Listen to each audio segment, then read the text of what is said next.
할렐루야, 할렐루야.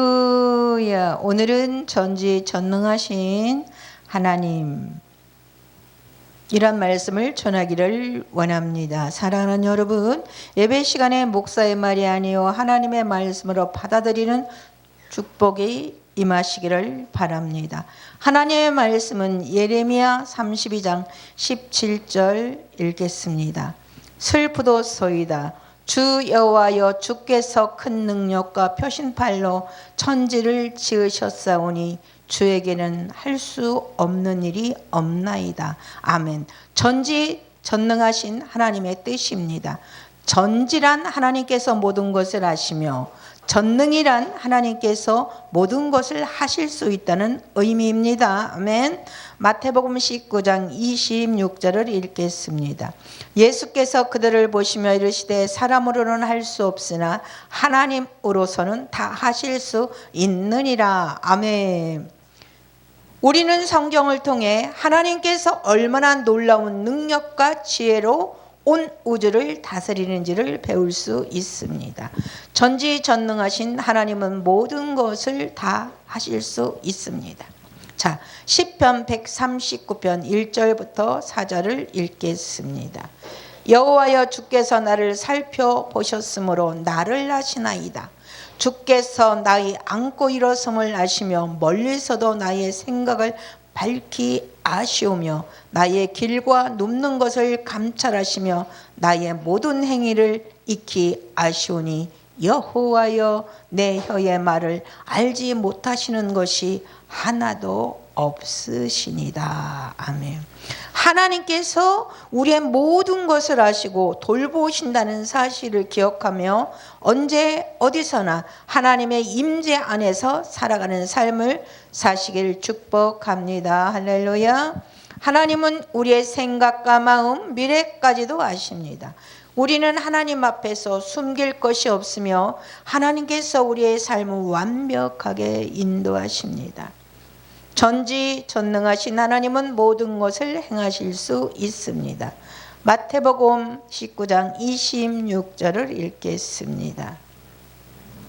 예수께서 그들을 돌보시며 이르시되 사람으로는 할 수 없으나 하나님으로서는 다 하실 수 있느니라. 아멘. 사람에게 불가능한 일도 하나님께서는 가능하십니다. 하나님께서는 창조주이시며 모든 것을 주관하시고 역사하십니다. 전능하신 하나님의 역사입니다. 아멘. 자, 성경에는 하나님의 전능하심을 보여주는 수많은 사건들이 있습니다. 창세기 1장 1절 읽겠습니다. 태초에 하나님이 천지를 창조하시니라. 아멘. 창조의 역사, 하나님은 모든 것의 시작이다. 전지전능하신 하나님은 창조주이시다. 성경은 하나님께서 태초에 온 우주를 창조하셨다고 선언합니다. 아멘. 하나님은 무에서 유를 창조하시는 분으로 어떤 것도 없던 상태에서 말씀으로 하늘과 땅, 온 우주를 창조하셨습니다. 할렐루야. 과학도 빅뱅 이론을 통해 우주의 시작을 인정하지만 그 시작의 원인을 설명할 수 없습니다. 그러나 성경은 하나님께서 우주의 원인이심을 분명히 가르칩니다. 아멘. 시편 33편 6절 말씀을 읽겠습니다. 여호와의 말씀으로 하늘이 지음이 되었으며 그 만상을 그의 입기운으로 이루었도다. 아멘. 전지전능하신 창조주 하나님의 목적입니다. 아멘. 하나님은 무질서 속에 세상을 창조하신 것이 아니라 질서와 목적을 가지고 창조하셨습니다. 인간도 하나님의 형상대로 창조하셨으며 하나님과 교제하며 그분을 영화롭게 하기 위해 창조되었습니다. 아멘. 우리의 삶은 우연이 아니라 창조주 하나님의 계획 속에 있습니다. 우리는 창조주 하나님을 경외하며 그분의 뜻을 따라 살아야 합니다. 구원의 역사, 전지전능하신 하나님은 길을 내시는 분이십니다. 출애굽기 14장 21절을 읽겠습니다. 아멘. 모세가 바다 위로 손을 내밀매 여호와께서 큰 동풍이 밤새도록 바닷물을 물러가게 하시니 물이 갈라져 바다가 마른 땅이 된지라. 아멘. 이스라엘에 처한 절망적인 상황입니다. 출애굽한 이스라엘 백성은 앞에는 홍해, 뒤에는 애국 군대에 둘러싸여 절망적인 상황에 놓여 있습니다. 인간의 힘으로는 해결할 방법이 없었지만 하나님은 길이 없는 곳에 길을 내시는 분이십니다. 아멘. 이사야 43장 16절을 읽겠습니다. 나 여호와가 이같이 말하노라. 바다 가운데 길을, 큰 물 가운데 지름길을 내고. 아멘. 전지전능하신 하나님의 기적적인 역사입니다. 모세가 하나님의 명령에 따라 손을 내밀었을 때 하나님께서 큰 동풍을 사용하여 홍해를 갈라 마른 땅을 드러내셨습니다. 이스라엘 백성은 믿음으로 그 길을 건넜고 애국 군대는 물에 빠져 멸망하였습니다. 히브리서 11장 29절을 읽겠습니다. 믿음으로 그들은 홍해를 육지같이 건넜으나 애굽 사람들은 이것을 시험하다가 빠져 죽었으며. 아멘. 전지전능하신 하나님은 구원의 길을 여시는 분이십니다. 아멘. 하나님은 홍해를 가르셔서 이스라엘을 구원하셨듯이 예수 그리스도를 통해 죄의 종되었던 우리를 구원하셨습니다. 할렐루야. 예수님은 길이요 진리요 생명이 되셔서 우리가 하나님께 나아갈 수 있는 유일한 길을 열어주셨습니다. 아멘. 우리 삶에도 홍해 같은 문제가 있을 때 하나님을 신뢰하고 믿음으로 나아가야 합니다. 아멘. 불가능해 보이는 상황 속에서도 하나님을 신뢰하면 하나님은 길을 여십니다. 아멘. 생명의 역사, 전지전능하신 하나님은 죽음에서 생명을 주시는 분이십니다. 아멘. 요한복음 11장 43절과 44절을 읽겠습니다. 이 말씀을 하시고 큰 소리로 나사로야 나오라 부르시니 죽은 자가 수족을 배로 동인체로 나오는데 그 얼굴은 수건에 쌓였더라. 나사로의 죽음과 가족들의 절망입니다. 나사로는 죽은 지 나흘이나 되어 시신에서 냄새가 나는 상태였습니다. 마르다와 마리아는 절망하여 주님 너무 늦었습니다라고 말했어요. 그러나 예수님께서는 늦음도 불가능도 없습니다. 요한복음 11장 25절을 읽겠습니다. 예수께서 이르시되 나는 부활이요 생명이니 나를 믿는 자는 죽어도 살겠고. 아멘. 예수님의 전능하신 명령이십니다. 예수님께서는 무덤 앞에서 나사로야 나오라 하고 외쳤습니다. 죽음의 권세 아래 있던 나사로가 예수님의 말씀에 순종하여 살아났습니다. 할렐루야. 예수님의 말씀에는 생명을 창조하는 능력이 있습니다. 히브리서 4장 12절 말씀을 읽겠습니다. 하나님의 말씀은 살아있고 활력이 있어 좌우에 날선 어떤 검보다 예리하여. 아멘. 영적 죽음에서 생명을 주시는 예수님이십니다. 나사로의 부활은 예수님께서 우리에게 생명을 주시는 예표입니다. 인간은 죄로 인해 영적으로 죽어 있지만 예수님을 믿는 자는 새 생명을 얻습니다. 할렐루야. 에베소서 2장 5절 말씀을 읽겠습니다. 허물로 죽은 우리를 그리스도와 함께 살리셨고 너희가 은혜로 구원을 얻은 것이라. 아멘. 여러분, 절망적인 상황에서도 예수님의 말씀을 믿으면 소망이 있습니다. 예수님은 우리의 영혼을 살리시는 구원자이십니다. 아멘. 전지전능하신 하나님의 역사를 믿고 의지하시기를 축복합니다. 전지전능하신 하나님은 생명의 하나님이십니다. 죽음을 이기고 영원한 생명을 주셨습니다. 아멘. 예레미야 32장 27절을 읽겠습니다. 나는 여호와여 모든 육체의 하나님이라. 내가 능하지 못한 일이 있겠느냐? 아멘. 전지전능하신 창조의 하나님은 모든 것의 시작이며 우리 삶의 주권자라고 말하고 계십니다. 전지전능하신 구원의 하나님은 길이 없는 곳에 길을 내시고 우리를 인도하십니다. 전지전능하신 하나님, 그 생명의 하나님은 죽음을 이기고 영원한 생명을 주십니다. 전지전능하신 하나님을 믿고 창조와 구원과 생명의 능력을 의지하며 살아가시면서 평강의 하나님을 만나기를 축복합니다. 아멘, 아멘. 할렐루야. 평강의 하나님이십니다. 빌립보서 4장 7절을 읽겠습니다. 그리하면 모든 지각에 뛰어난 하나님의 평강이 그리스도 예수 안에서 너희 마음과 생각을 지키시리라. 아멘. 평강의 하나님이란 어떤 분이실까요?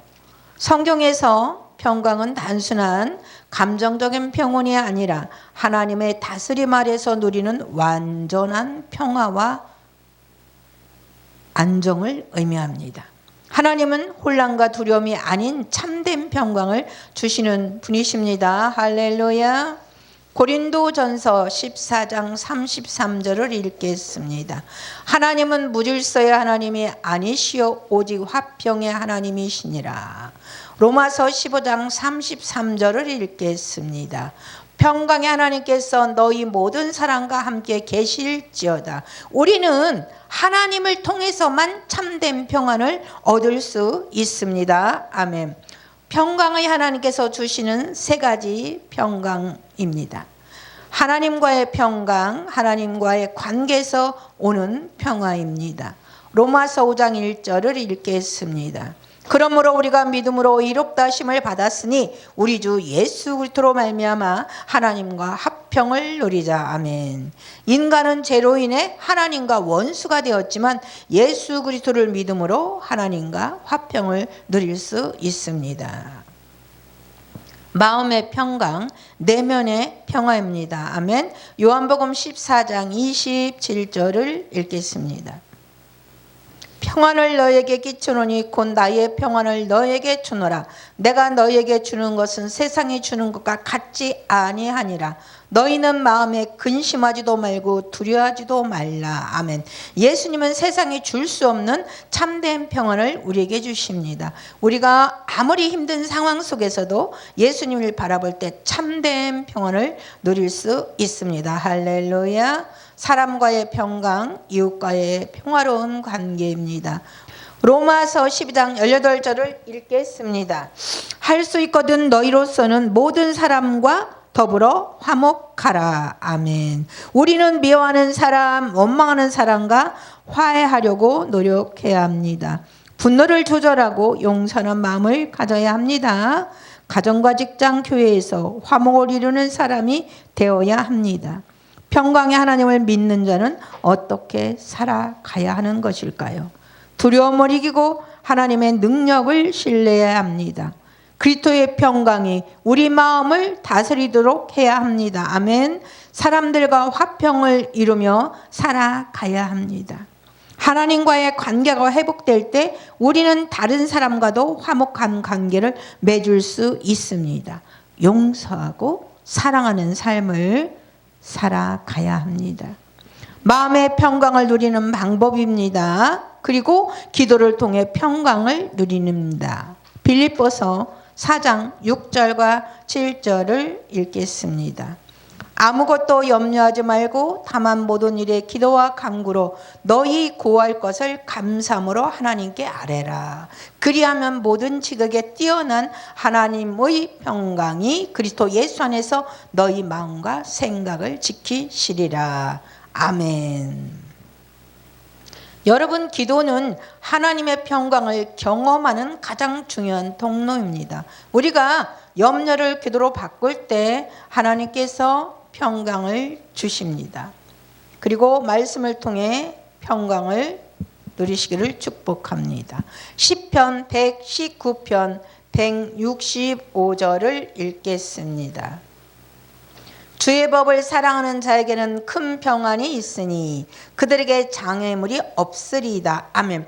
하나님의 말씀을 가까이 할 때 우리의 마음은 흔들리지 않는 평안을 누릴 수가 있습니다. 성령의 도우심으로 평강을 누릴 수 있습니다. 갈라디아서 5장 22절과 23절을 읽겠습니다. 오직 성령의 열매는 사랑과 희락과 화평과 오래 참음과 자비와 양성과 충성과 온유와 절제니 이 같은 것을 금지할 법이 없느니라. 성령께서 우리의 마음을 주장하실 때 우리는 흔들리지 않는 평안을 경험하게 됩니다. 평강의 하나님을 믿는 자의 삶입니다. 하나님을 믿는 자들은 세상의 혼란과 어려움 속에서 하나님께서 주시는 평강을 누릴 수 있습니다. 성경은 우리가 어떻게 평강을 누리고 그 평강을 세상에 전할 수 있는지를 가르쳐 주고 있습니다. 두려움을 이기고 평강을 누리는 삶입니다. 이사야 41장 10절을 읽겠습니다. 두려워하지 말라. 내가 너와 함께함이라. 놀라지 말라. 나는 내 하나님이 됨이라. 내가 너를 굳세게 하리라. 참으로 너를 도와주리라. 참으로 나의 의로운 오른손으로 너를 붙들리라. 아멘. 하나님께서 우리와 함께 하신다는 사실은 우리에게 가장 큰 평안을 줍니다. 아멘.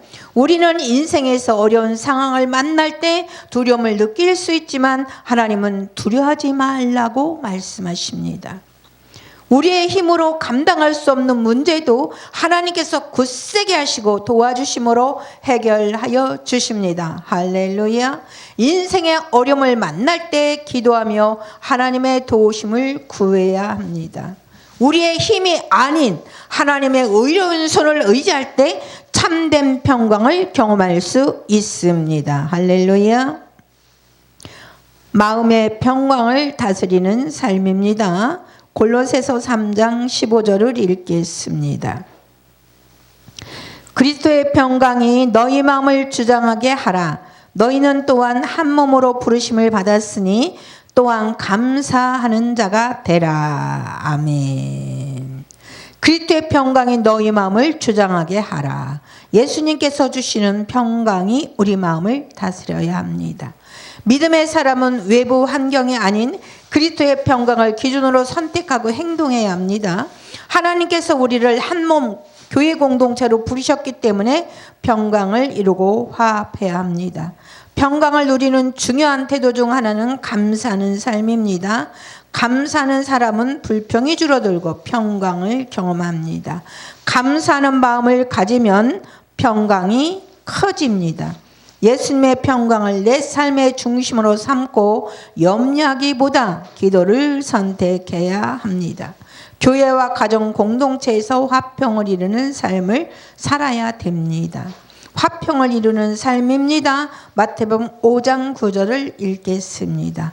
화평하게 하는 자는 복이 있나니 그들이 하나님의 아들이라 일컬음을 받을 것이며, 화평을 이루는 사람은 하나님께 복을 받습니다. 하나님을 믿는 자들은 세상 속에서 평화를 만드는 사람들이 되어야 합니다.